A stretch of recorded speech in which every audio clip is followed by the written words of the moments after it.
नमस्कार विद्यार्थियों, आज हम पढ़ेंगे राज्य सरकार के अंतर्गत राज्यपाल की शक्तियां और कार्य। राज्यपाल को कौन कौन सी शक्तियां प्राप्त है और कौन कौन से वो कार्य करता है।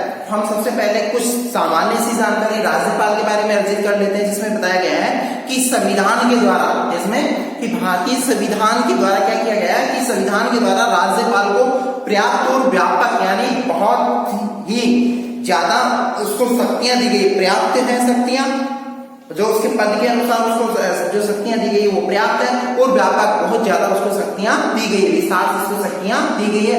और राज्य में राज्यपाल की यही स्थिति है जैसे केंद्र के अंदर किसकी स्थिति होती है, इसकी राष्ट्रपति की। जिस तरीके से केंद्र में राष्ट्रपति की स्थिति है, वही स्थिति राज्यपाल की राज्य के अंतर्गत होती है। ठीक है, और दोनों की शक्तियों में कुछ क्षेत्रों को छोड़कर कुछ क्षेत्रों में अंतर है, बाकी दोनों की शक्तियां इक्वल है। ठीक है, अब राज्यपाल की जो शक्तियां राष्ट्रपति के समान है, और सिर्फ जिसमें बताया गया कि कूटनीतिक, सैनिक तथा संकटकालीन अधिकारों को छोड़कर, यानी प्रत्येक शक्ति जो राज्यपाल के पास में वही इसके राष्ट्रपति के पास में, लेकिन कुछ राष्ट्रपति के पास में विशेष शक्तियां हैं, जिनमें है कूटनीतिक, जिसमें सैनिक शक्ति और संकटकालीन शक्तियां। इन शक्तियों को छोड़ के अन्य सब शक्तियां बराबर में दी गई हैं। और राज्यपाल की शक्तियों का जो अध्ययन है, हम विस्तार से इसका हम अध्ययन करते हैं। इसमें सबसे पहली जो इसके पास में शक्ति कार्यपालिका की शक्ति, इसके बारे में हम अध्ययन करते हैं। कार्यपालिका की शक्ति, कार्यपालिका की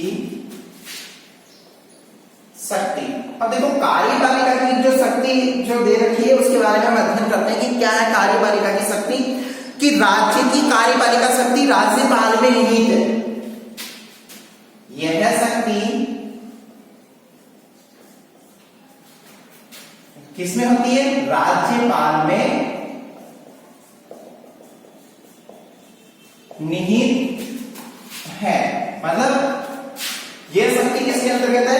राज्य की कार्यपालिका की जो शक्ति है वो राज्यपाल के अंदर निहित होती है।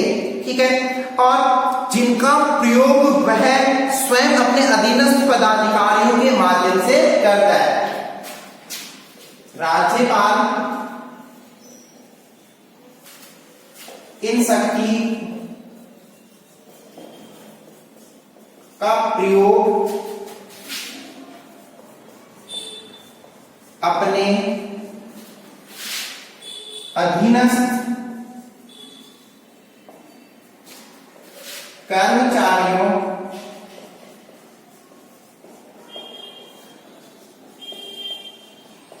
कर्मचारियों के द्वारा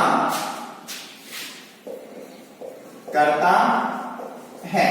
ठीक है, मतलब जो राज्य की कार्यपालिका की जो शक्तियां उनका जो प्रयोग किया जाता है वो किस आधार पर करता है, वो प्रयोग किस तरीके से उपयोग में लेता है, और अपने अधीनस्थ कर्मचारियों के माध्यम से इन शक्तियों का वो उपभोग करता है राष्ट्रपति। अब जिसमें बताया गया है कि वह मुख्यमंत्री की नियुक्ति करता है, और कौन सी शक्ति है? मुख्यमंत्री की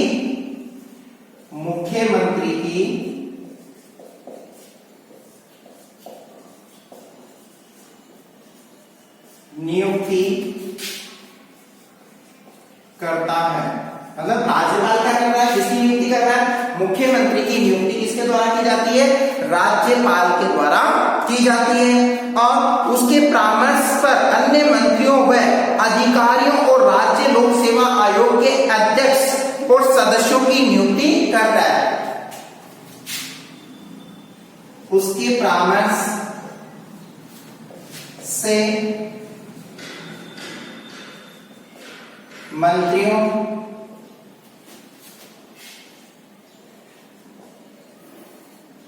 राज्य लोक सेवा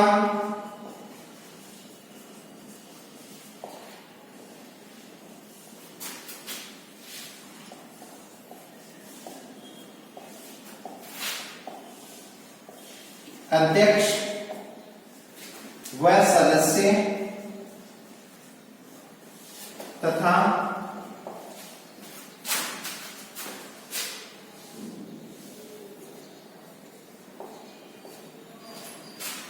अन्य कर्मचारियों की नियुक्ति करता है। मतलब इस तरीके से क्या है, ये नियुक्ति किसके द्वारा की जाती है, मुख्यमंत्री की सलाह के माध्यम से राज्यपाल के द्वारा की जाती है। और उच्च न्यायालय के न्यायाधीशों की नियुक्ति, उच्च न्यायालय के जो न्यायाधीशों की नियुक्ति के संबंध में राष्ट्रपति, यानी उच्च न्यायालय के जो न्यायाधीशों की नियुक्ति के संबंध में राष्ट्रपति संबंधित राज्य से राज्यपाल से परामर्श लेता है। मतलब उच्च न्यायालय के जो न्यायाधीश हैं,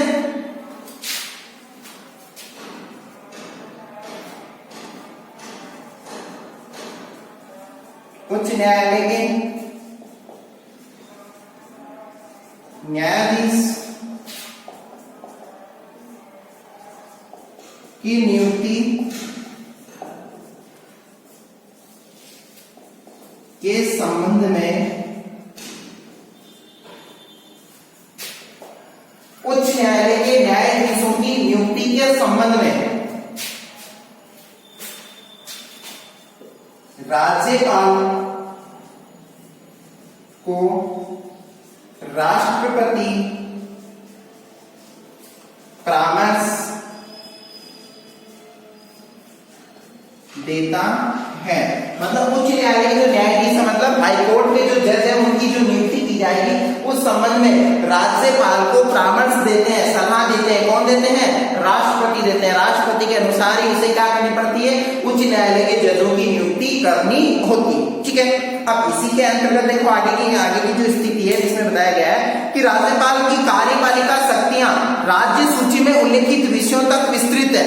मतलब राज्यपाल की जो शक्ति है, राज्यपाल की शक्तियां राज्य सूची में उल्लेखित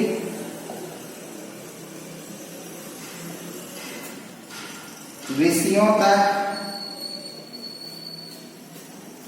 राज्यपाल की शक्तियां राज्य सूची में उल्लेखित विषयों तक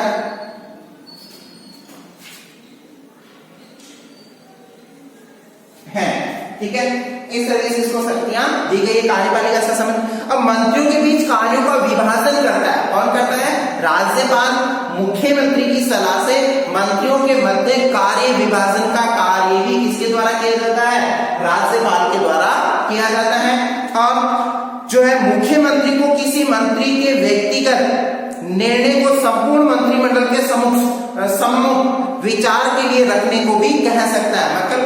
मतलब कहने का तात्पर्य है कि मुख्यमंत्री को राज्यपाल यह आदेश दे सकता है कि जो संबंधित विभाग का कोई निर्णय है तो वो संपूर्ण वो जो निर्णय है वो सभी मंत्रिमंडल के सामने रखने के लिए ये आदेश किसके द्वारा दिया जा सकता है, राज्यपाल के द्वारा दिया जा सकता है कि जो निर्णय लिया गया वो निर्णय सार्वजनिक किया जाए। तो इस तरीके से किसके पास में राज्यपाल को जो कार्यपालिका से संबंधित शक्ति है। नेक्स्ट शक्ति है विधायी शक्ति। अब देखते हैं विधायी शक्ति क्या है, इसके बारे में अध्ययन करते हैं। विधायी शक्ति के बारे में ये तो थी कार्यपालिका से संबंधित शक्ति जो कि राज्यपाल को प्राप्त होती है। ठीक है, अब राज्यपाल को जो विधायी शक्ति जो प्राप्त है उसके बारे में हम अध्ययन करते हैं कि राज्यपाल को कौन सी विधायी शक्तियां प्राप्त है।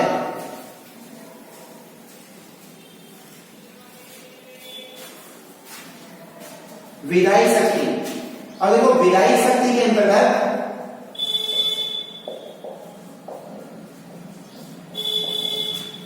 विधायी शक्ति में चीज बताएगी, राज्यपाल राज्य की व्यवस्थापिका का एक अविभाज्य अंग है। राज्यपाल राज्य विधायिका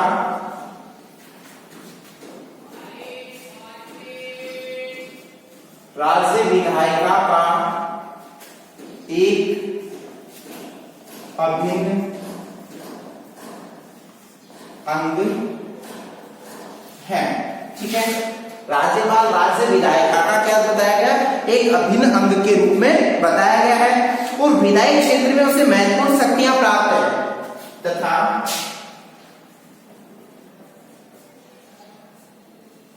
विधायी क्षेत्र में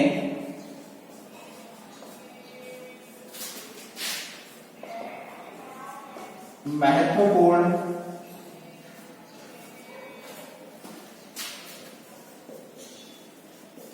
शक्तियां प्राप्त हैं। मतलब उसे विधायी क्षेत्र के अंदर महत्वपूर्ण शक्तियां भी राज्यपाल को प्राप्त है। ठीक है, अब राज्यपाल को व्यवस्थापिका का अधिवेशन बुलाता है। राज्यपाल क्या करता है? वह व्यवस्थापिका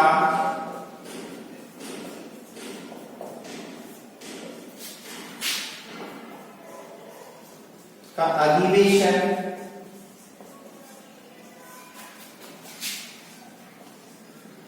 बुलाता है। मतलब व्यवस्थापिका का अधिवेशन किसके द्वारा बुलाया जाता है? राज्यपाल के द्वारा बुलाया जाता है और स्थगित भी करता है। स्थगित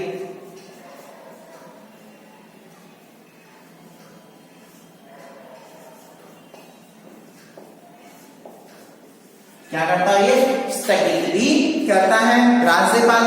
और व्यवस्थापिका के निम्न सदन यानी विधानसभा को भंग कर सकता है। क्या कर सकता है? ये व्यवस्थापिका के निम्न सदन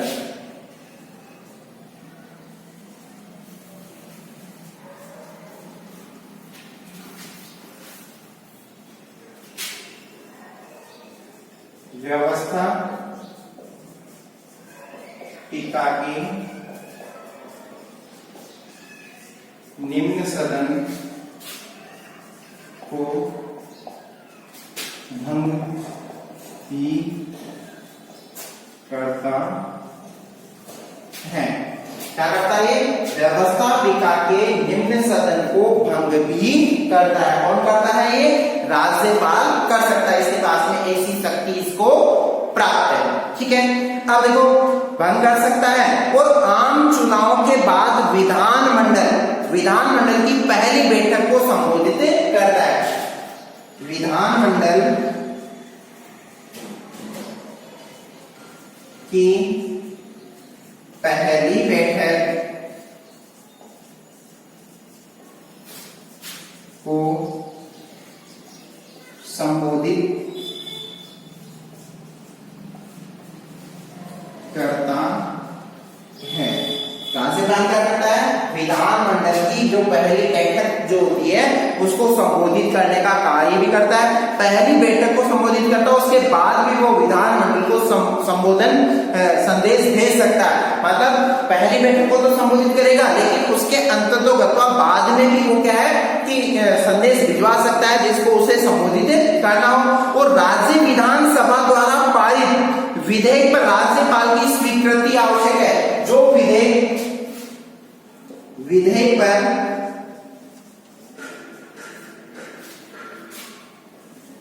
राज्यपाल की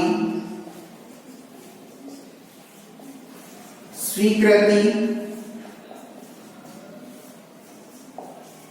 आवश्यक है। मतलब विधेयक पर राज्यपाल की स्वीकृति भी आवश्यक है। यानी राज्यपाल की स्वीकृति लेना जरूरी है। जब तक राज्यपाल उस पर हस्ताक्षर नहीं करेगा वो वैध नहीं होगा। मतलब उसे कानूनी उसे अमली जामा नहीं पहनाया जा सकता, कानूनी तौर पे उसकी मान्यता नहीं मिलेगी। ठीक है, ये विधेयक को अस्वीकृत कर सकता। मतलब विधेयक पर स्वीकृति आवश्यक है तो ये विधेयक को क्या कर सकता है? अस्वीकृत भी कर सकता है। राज्यपाल के पास में अधिकार है जैसे राष्ट्रपति के पास में। ठीक है, राज्यपाल विधानमंडल का अधिवेशन न हो रहा हो तो मतलब राज्यपाल जब विधानमंडल का अधिवेशन नहीं हो रहा हो तो उस स्थिति के अंदर राज्यपाल अध्यादेश जारी कर सकता है। विधानमंडल का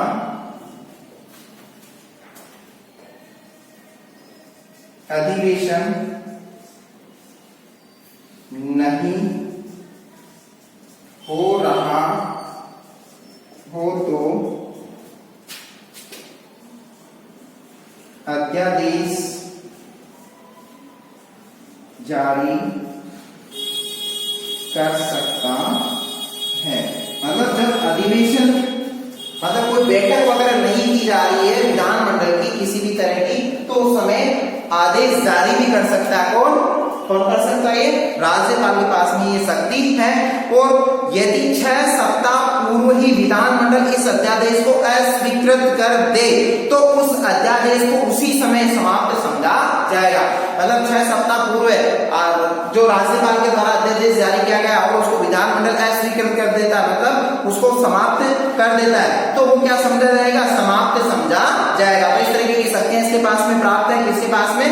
राज्यपाल के पास में। और राज्यपाल विधान परिषद में 1/6 सदस्यों को मनोनीत कर सकता है, जो कि विशेष प्रतिभा के धनी हो, जिनमें विशेष क्वालिटी हो, उनको नियुक्त करने का भी किसके पास में अधिकार है? ये राज्यपाल के पास में अधिकार होता है। और वह राज्यपाल की वित्तीय शक्तियां, ये हमने अभी तक 2 शक्तियों के बारे में इसका अध्ययन किया है। और नेक्स्ट जो शक्ति है वो वित्तीय शक्ति। तो राज्यपाल की जो वित्तीय शक्तियां जो प्राप्त है राज्यपाल को, जिसमें बताया गया है कि राज्यपाल को कुछ वित्तीय शक्तियां भी प्राप्त होती है। अब वो कुछ किस तरीके से इसको शक्तियां प्राप्त होती है जिसके बारे में अध्ययन करते हैं कि राज्यपाल की पूर्व स्वीकृति के बिना कोई भी धन विधेयक प्रस्तुत नहीं किया जाएगा। कोई भी धन विधेयक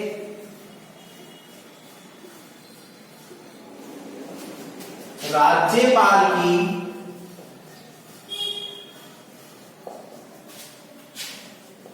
अनुमति बिना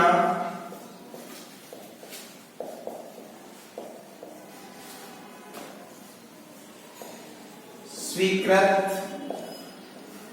नहीं होगा। मतलब जब तक राज्यपाल इस पे अनुमति नहीं देगा तब तक कोई भी धन विधेयक क्या नहीं समझा जाएगा? स्वीकृत नहीं समझा जाएगा। और प्रतिवर्ष बजट प्रस्तुत करवाता है। मतलब राज्यपाल क्या करता है? प्रतिवर्ष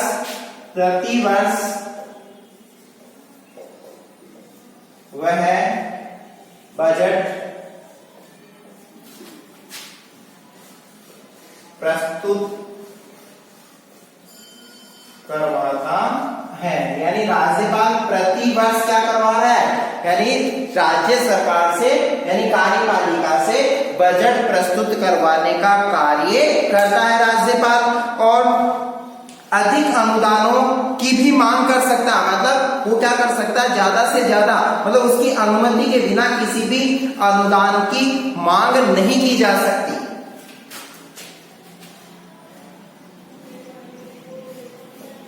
इसकी अनुमति बिना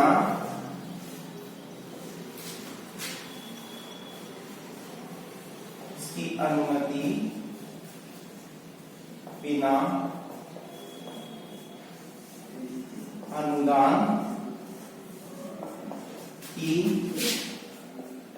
मांग नहीं की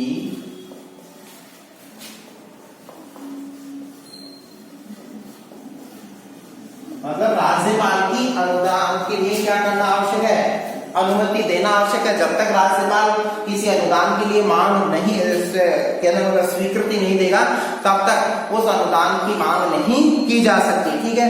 अब राज्य की जो संचित निधि है राज्यपाल के ही अधिकार में रहती है। राज्य की संचित निधि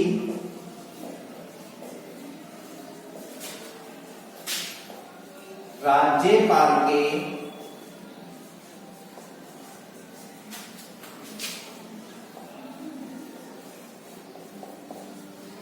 अधिकार में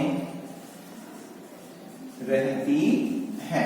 मतलब राज्य की जो संचित निधि है वो किसके क्षेत्र में आती है? इसके अधिकार क्षेत्र में आती है। राज्यपाल के ही अधिकार क्षेत्र के अंतर्गत आती है। जब तक ये नहीं कहेगा उस संचित निधि का क्या नहीं किया जा सकता? प्रयोग नहीं किया जा सकता है। तो वित्त से संबंधित जो शक्तियां हैं राज्यपाल को प्राप्त, वो शक्तियां ये प्रमुख थी। अब न्यायिक शक्ति, राज्यपाल की न्यायिक शक्ति, चौथा बिंदु हमारा राज्यपाल की न्यायिक शक्ति। अब कौन सी है राज्यपाल की न्यायिक शक्ति, उसके बारे में अध्ययन करते हैं। कौन कौन सी इसको शक्तियां प्राप्त है राज्यपाल को। इसमें बताया गया कि संविधान का अनुच्छेद 161, अनुच्छेद कौन सा काम में आ रहा है न्यायिक शक्तियों से संबंधित, अनुच्छेद 161 क्या बताता है 161, इसके अनुसार ये बात उल्लेखित की गई कि राज्य की कार्यपालिका शक्ति का विस्तार होता है, मतलब राज्य की कार्यपालिका शक्ति का अगर विस्तार होता है तो उन विषयों संबंधित किसी विधि के विरुद्ध अपराध करने वाले व्यक्तियों को दंड को राज्यपाल कम कर सकता है। मतलब राज्यपाल अगर किसी व्यक्ति को सजा दे दी गई हो तो उस वक्त क्या कर सकता है, स्थगित कर सकता है और बदल सकता है और उन्हें क्षमादान भी कर सकता है। मतलब कार्यपालिका शक्ति का विस्तार, राज्य की कार्यपालिका शक्ति का विस्तार होता है जिन विषयों पर राज्यपाल मतलब इसके अंतर्गत ये आएगा कि जिन विषयों पर राज्य कार्यपालिका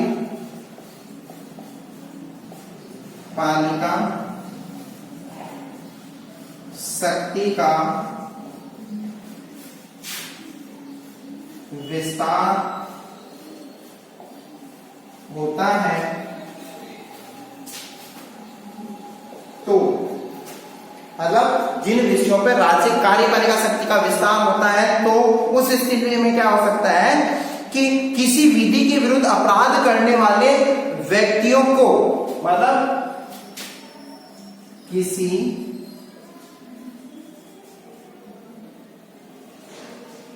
विधि के विरुद्ध अपराध करने वाले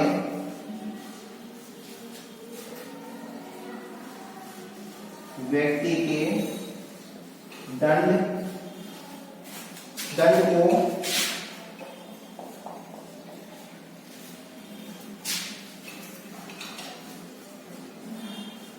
कम तथा क्षमादान कर सकता है। मतलब ये उसे न्यायिक शक्ति प्राप्त है, यानी राज्यपाल को एक प्रमुख न्यायिक शक्ति प्राप्त है, जिसमें बताया अनुच्छेद 161 क्या बताता है कि जिन विषयों पर राज्य कार्यपालिका शक्ति का विस्तार होता है, ऐसे विषय जिस पे राज्य कार्यपालिका शक्ति का क्या हो विस्तार हो, तो किसी विधि के विरुद्ध अपराध करने वाले व्यक्ति, मतलब कोई कानून है उस कानून का उल्लंघन किसी व्यक्ति के द्वारा किया गया हो तो दंड को, अब उससे जो सजा मिली है तथा क्षमादान कर सकता है, मतलब उस दंड को कम भी कर सकता है और चाहे तो राज्यपाल उस व्यक्ति को क्षमा भी कर सकता है, उसे माफी भी दे सकता है। और राज्य लोक सेवा आयोग का वार्षिक प्रतिवेदन, मतलब राज्य लोक सेवा आयोग का जो वार्षिक प्रतिवेदन है वो प्रतिवेदन राज्य की आय व्यय के संबंध में महालेखा परीक्षक का प्रतिवेदन प्राप्त करता है राज्यपाल और विधानमंडल के समक्ष रखता है। प्रतिवेदन प्राप्त करके राज्यपाल क्या कर रहा है कि उनको कहां रख रहा है, विधानमंडल के समक्ष प्रस्तुत करता है। अनुच्छेद 356 क्या है यहाँ पे, अनुच्छेद 356 क्या बताता है, अनुच्छेद 356 में ये बात उल्लेखित है कि इसके अंतर्गत कि राज्य में राष्ट्रपति शासन लागू करने की सिफारिश, राज्य में राष्ट्रपति शासन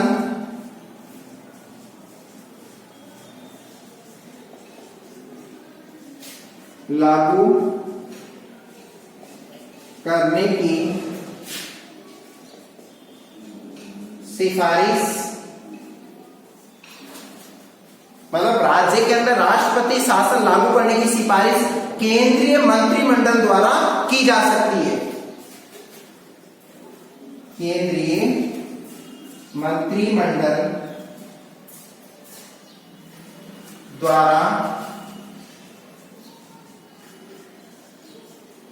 की जा सकती है। देखो, राज्य में राष्ट्रपति शासन लागू करने की सिफारिश केंद्रीय मंत्रिमंडल द्वारा क्या की जा सकती है, लागू की जा सकती है। तो राज्यपाल की प्रमुख न्यायिक शक्तियां थी। अब विविध शक्तियां, उसे अन्य जो शक्तियां कौन कौन सी प्राप्त होती है राज्यपाल को, उसके बारे में हम अध्ययन करते हैं। राज्यपाल की विविध शक्तियां, ये थी वित्तीय शक्तियां। अब है विविध शक्तियां, वित्तीय शक्तियां, न्यायिक शक्तियों के बारे में हमने अध्ययन किया। अब इसकी जो विविध शक्तियां जो राज्यपाल को प्राप्त है, उसके बारे में हम अध्ययन करते हैं।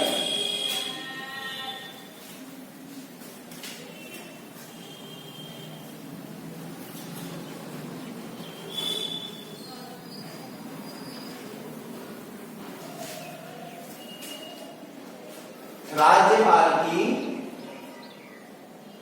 विविध शक्तियां। और देखो राज्यपाल की जो विविध शक्तियां वो कौन कौन सी, इसके बारे में हम अध्ययन करते हैं कि राज्यपाल को जो विविध शक्तियां प्राप्त है। अनुच्छेद 163 के, यहां अनुच्छेद 163 ए के अंदर क्या बात बताई गई? अनुच्छेद 163 एक के अंदर क्या बात उल्लेखित की गई है कि जिन बातों के संबंध में, कौन सी बातें? जिन बातों के संबंध में संविधान द्वारा, मतलब संविधान द्वारा संविधान के अधीन राज्यपाल से अपेक्षा की जाती है, कुछ ऐसी बातें और उन बातों के लिए संविधान द्वारा राज्यपाल से क्या की जाती है? अपेक्षा की जाती है कि वह अपने कार्य को स्वविवेक से करे। मतलब संविधान ये अपेक्षा करता है किससे? राज्यपाल से, कि कुछ ऐसे कार्य हैं जिन कार्यों के लिए राज्यपाल क्या है? उत्तरदायी है। वो अपने विवेक से क्या कर सकता है? उनके लिए निर्णय दे सकता है। ठीक है, उन बातों को छोड़कर, मतलब जो राज्यपाल को अपने कार्यों का निर्वाह करने में सहायता और मंत्रणा देने के लिए मंत्री परिषद होगी। मतलब अब ऐसे कार्यों के लिए स्वविवेक की शक्तियों के अंतर्गत उसे सलाह मशवरा के लिए किसकी नियुक्ति की गई है? मंत्रिमंडल की नियुक्ति की गई है। जो मंत्रिमंडल उसको क्या देगी? सहायता प्रदान करेगी।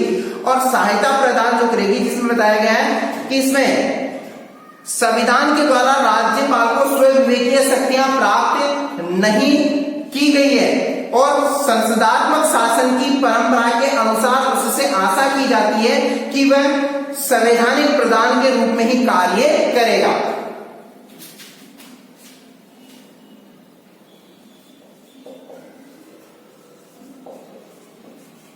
संविधान के अनुसार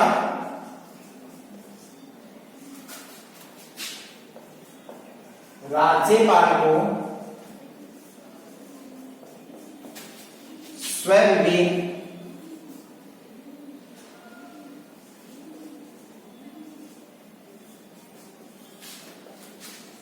की शक्तियां प्राप्त नहीं है, लेकिन क्या कर सकता है वो? संस्थात्मक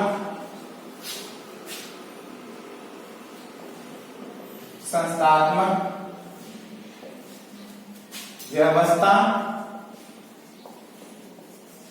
के अनुसार,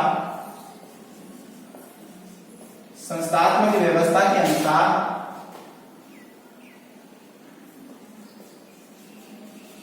निर्णय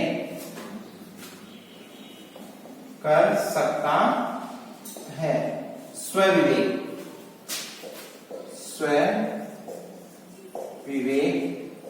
से, मतलब राष्ट्रपति राज्यपाल को स्वविवेक की शक्तियां प्राप्त नहीं है, लेकिन वो हमारे यहाँ पे कौन सी व्यवस्था लागू की गई? संस्थात्मक व्यवस्था। और संस्थात्मक व्यवस्था में ये बात उल्लेखित है कि राज्यपाल क्या कर सकता है? अपने विवेक का इस्तेमाल कर सकता है, क्योंकि संस्थात्मक व्यवस्था में शक्तियां केंद्रित नहीं होकर क्या होती है? विकेंद्रित होती है। और विकेंद्रित शक्तियों में सभी को ये शक्तियां प्राप्त हैं, उन शक्तियों का वो इस्तेमाल कर सकता है। अब जैसे विशेष परिस्थितियों में मुख्यमंत्री का चयन, अब कौन कौन सी शक्तियां उसे प्राप्त है? कि विशेष परिस्थिति में किसका चयन कर रहा हूं? मुख्यमंत्री का चयन। मतलब उसे कोई ऐसी परिस्थिति उत्पन्न हो जाए जिसमें मुख्यमंत्री की नियुक्ति किसके द्वारा की जाती है? राज्यपाल के द्वारा की जाती है। ठीक है, और विधानमंडल का अधिवेशन बुलाना या सत्रावसान करना, अधिवेशन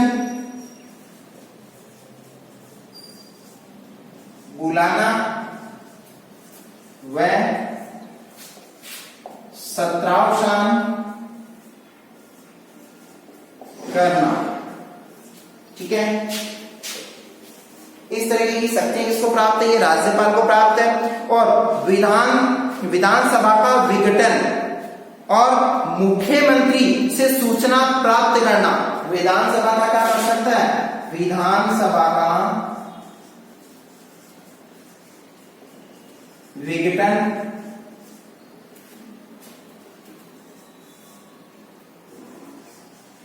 मुख्यमंत्री, और मुख्यमंत्री से क्या कर सकता है कि मुख्यमंत्री से सूचना प्राप्त करना। सूचना प्राप्त करना, मुख्यमंत्री से क्या करना होता है? उसे सूचना प्राप्त करना होता है। किसको? राज्यपाल को। राज्यपाल का एक दायित्व है कि वो मुख्यमंत्री से क्या करे? सूचना प्राप्त करे। और राष्ट्रपति को राज्य की संवैधानिक स्थिति के संबंध में रिपोर्ट भेजना। राष्ट्रपति को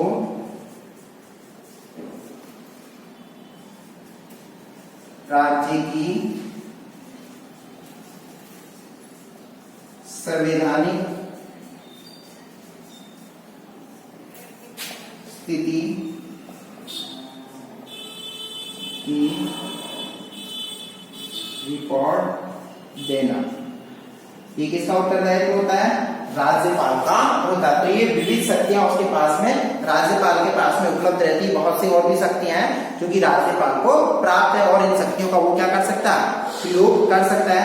और किसी अध्यादेश को प्रस्तुत करने से पूर्व, मतलब राष्ट्रपति राज्यपाल कोई अध्यादेश प्रस्तुत कर रहा, तो प्रस्तुत करने से पूर्व राष्ट्रपति से आदेश की याचना करना। मतलब राष्ट्रपति से वो क्या मांगता है? आदेश मांगता है कि उसके द्वारा जो अध्यादेश जारी करना है तो वो कर सकता है या नहीं कर सकता। तो उसके लिए भी प्रतिबद्ध रहना पड़ता है राष्ट्रपति के प्रति। तो इस तरीके से हमने राज्यपाल की शक्तियों और कार्यों के बारे में हमने अध्ययन किया। नेक्स्ट वीडियो है हमारा कि वास्तविक कार्यपालिका मंत्रिपरिषद, इसका हम अध्ययन नेक्स्ट क्लास के अंतर्गत करेंगे। धन्यवाद।